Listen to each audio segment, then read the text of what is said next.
It's 2023 and you decided, you know what, I'm going to change what I'm doing with my finances. So I want to start getting out of debt, start just becoming better with money. And hey, great goal. Kudos to you for making that decision. But this part isn't as easy as you think. What debt should you pay off first?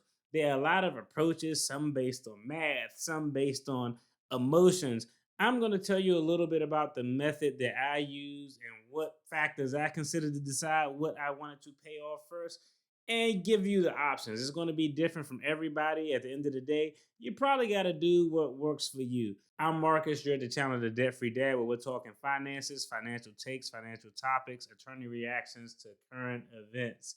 Hey, always got to get a disclaimer. I am a licensed attorney, but you know who attorney I am not? Yours. So I'm not your attorney, so this isn't legal or financial advice. I'm just letting y'all know what we got going on over here and giving my opinion and thoughts on financial topics and current events. Okay, so let's talk about it. There are a few approaches. We're going to talk about a couple of approaches, a hybrid approach, and what worked for me and my family when we decided to just change things up with our finances. The first approach is always one based in basic math. Hey, it's money, it's numbers. You want to have a surplus, you don't want to spend more than you make. At the end of the day, finances at the most basic fundamental level come down to simple math, addition and subtraction. It's not a bunch of variables and point slope formulas and y equals mx plus b. No, it's basic fundamental math. But all of the time, that may not be best. If you're using an approach where you want to just think of it as a math problem, how can I pay less as I'm going on this journey? It's always advantageous to attack the debt with the highest interest rates. Most times, that's going to be your credit cards. Right now, the average credit card interest rate is 21%, some as high as 29.99%. They're variable rates. As the Fed continues to increase interest rates, those rates on those credit cards are going to go up. So you ultimately end up saving a lot of money by attacking the debt with the highest interest rate first. That's if we're looking at it from a math standpoint. But in the words of Dave Ramsey, if finances were a math problem, we wouldn't be in debt. I wouldn't have debt. If you got debt, you wouldn't have debt. So sometimes math, looking at it as a math problem, isn't always the best approach. If we look at the Dave Ramsey method, they always say list your debts from smallest to largest and attack the smallest debt first. Now, why would you attack the smallest debt first? What are the advantages of doing it this way? Well, it's just a mental thing.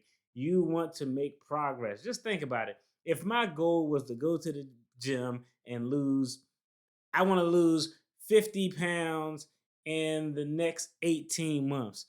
If 1 month goes by, 2 months go by, and I step on a scale and my weight is exactly the same, I'm going to be a little bit discouraged. But if after a month I step on the scale and I'm down 3 pounds, hey, that's going to mentally motivate me because I'm starting to see progress. Even though it's small progress, it's going to continue to want to push me and drive me forward. So that's the benefit when you want to take the approach of, you know what, let's pay off the lowest credit card first so we can make some progress, celebrate those small victories, and build a little momentum going up before we start tackling the large debts.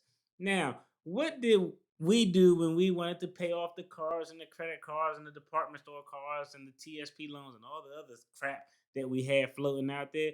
Well, we kind of did a hybrid approach.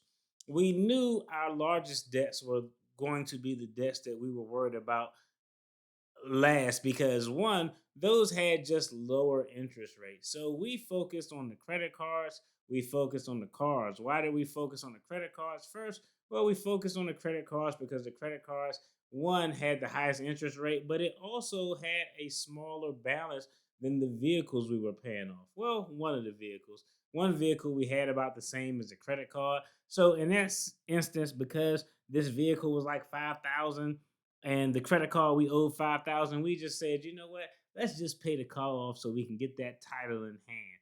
We wanted to get that title in hand. So we use kind of a hybrid approach. At some points, we attack the lowest credit card debt or the lowest debt that we had.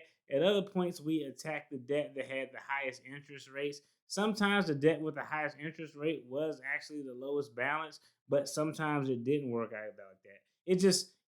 It just we did whatever we felt best doing to make us comfortable. And honestly, it was no rhyme or reason. At one point, I can remember paying on the credit card aggressively, and then I just looked at my car and was like, "This car getting on my nerves. I want to pay this, you know what, off." So we kind of focused on the car, and so we actually jumped back and forth, car, credit card, credit card, car. As long as we knew we were doing something, we knew that we were actually just going in the right direction and making progress. So put a little thought into it. Find out what works best for you. I do think both have benefits.